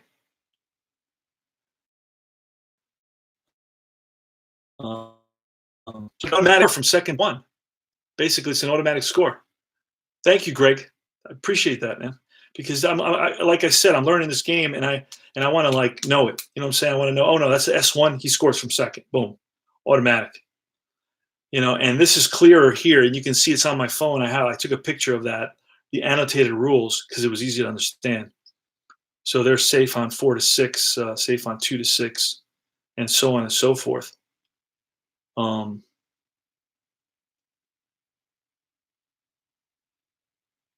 Very cool. Harder if it's an S5, obviously, because that goes to the left fielder. And these just mean that it's a grounder that's going by that infielder. I'm imagining, right? That's what I'm imagining. These S3, S4, it's not a single to left, it's a single through short, or it's a single through third that goes to left, obviously.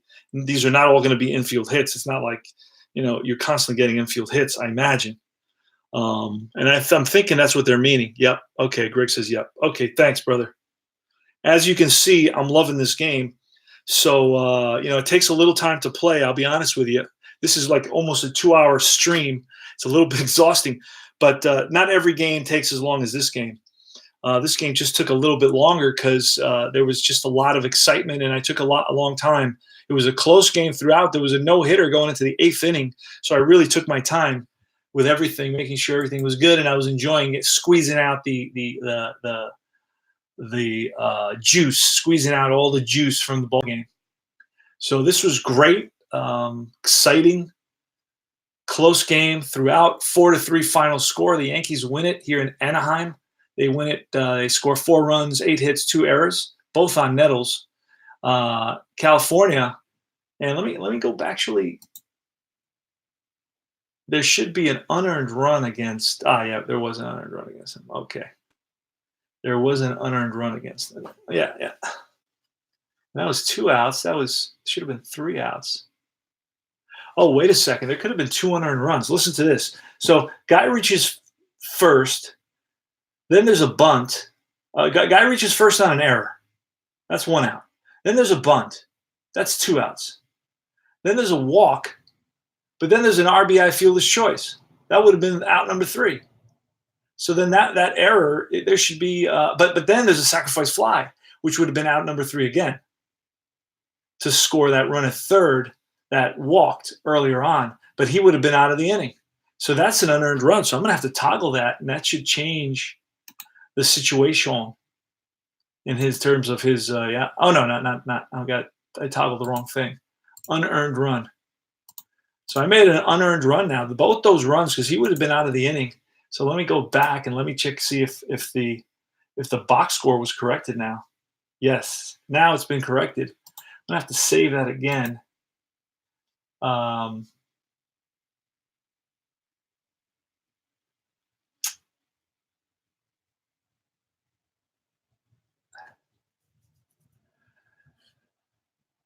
All right, so let's update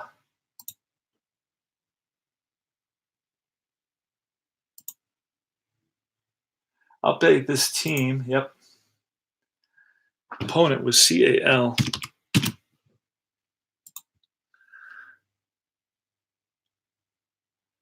Oh, Greg. Greg says he had a lot of trouble learning the game. I mean, so did I. I'm still learning it. But I'm getting it. You know what I'm saying? I'm getting it better than I was. But it's a lot of fun. I mean, it's you never know what's going to happen. I mean, it's like the pitcher pitches. You don't know what's going to happen. You got to check the batter. You got to check the ballpark. You got to check the fielder. So you never know absolutely what's going to happen. I love that drama. That excitement of not knowing what's going to happen. But it took me a while to learn this game. I mean, I've been playing. I decided I'm going to play one game for 30 days because that's going to help me learn it. And every game I play, I get a little bit more comfortable with what's going down and how to read it. And sometimes my brain goes blank, to be honest with you. Sometimes American League West. Sometimes I stutter. My brain stutters. It just freezes up. So I created the California Angels now, so the stats are going to be in there for when I play them. And that's going to be it. So that was great. I had a blast. So I'm going to play a little game in a while, but right now this is CP Cards. That where's Where's the deal here? I got to input some info. And this is CP Cards and Dice, guys, saying thanks for stopping by. And yeah, the more you play, the easier it gets. That's why I said I'm going to play a game every single day for 30 days. I want to get good at this game. It's a great game. Keep the rules near me. Yep, some games I can play in my sleep. This isn't one of them. Yeah, some games are tougher than others. Tony, sometimes can you show or talk about your setup for your studio? Yeah, I've got a couple of guys that have asked me about that, but to be honest, I'm kind of ashamed because I'm messy. You know what I'm saying? I'm messy, and I got a lot of stuff all around me. Like I have I'm surrounded by 3 tables. One huge kind of picnic table that you open up. It's like a plastic table.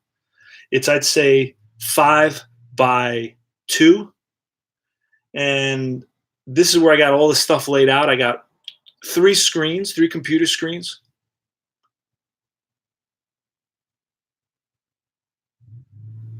CP, do you have the stapled rule book that shows pitcher cards and batter card example? I have pages. I have pages that show me that. I don't have, because I didn't buy the official rule book. I bought it, and I didn't steal it. I bought it, but I didn't get the one that's produced by the company. In other words, I just got the PDF version. So I'll show you what I have. Yeah, I got this here. Here, hold on.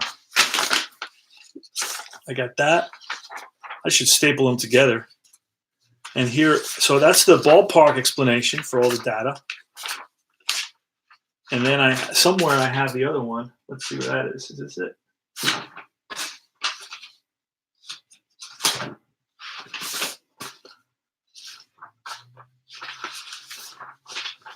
Inside pitch rules.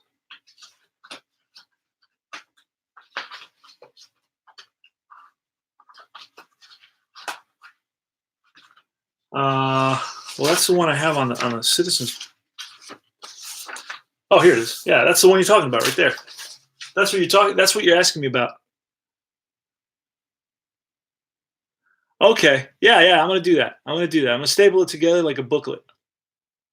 Thank you, Rick. Camera software and lighting. The software is basically the software that comes in the camera. It's a GoPro. It's a GoPro. My lighting I have issues with lighting right now. I'm almost playing in the dark because I forgot to put my overhead lights, and they help me a lot. They don't interfere that much. But if I use this light, this is a powerful light right here. A lot of times everything will be washed out. Like let's see. It didn't happen this time. You see, it's hard to say. It's got like a mind of its own. Right now you can actually see what's on the table, and so can I. But a lot of times I'll use that light, and everything will look like this. Everything will be like that. And then the camera will go bonkers sometimes. So would I recommend this GoPro? And whatever GoPro it is, I'm not even sure what it is. I have to look at the box. And I have the box somewhere, or I threw out the box, but I think I have the box. But I got shelves. I got 1, 2, 3, 4, 5, 6, 7 columns of shelves, and that's what. And they're all holding stuff from my hobbies. Originally I'm a war game hobbyist. I replay famous battles in history. That's why I'm CP Combat Painter. But I shortened it for tabletop gaming because that's what I do. I do a lot more of that now. That I have a lot of time on my hands. Before I was raising my kids and so on, coaching and all that. So I didn't get a chance to do this stuff all day. Now I do. But anyway, I'm looking for the box. Let me see.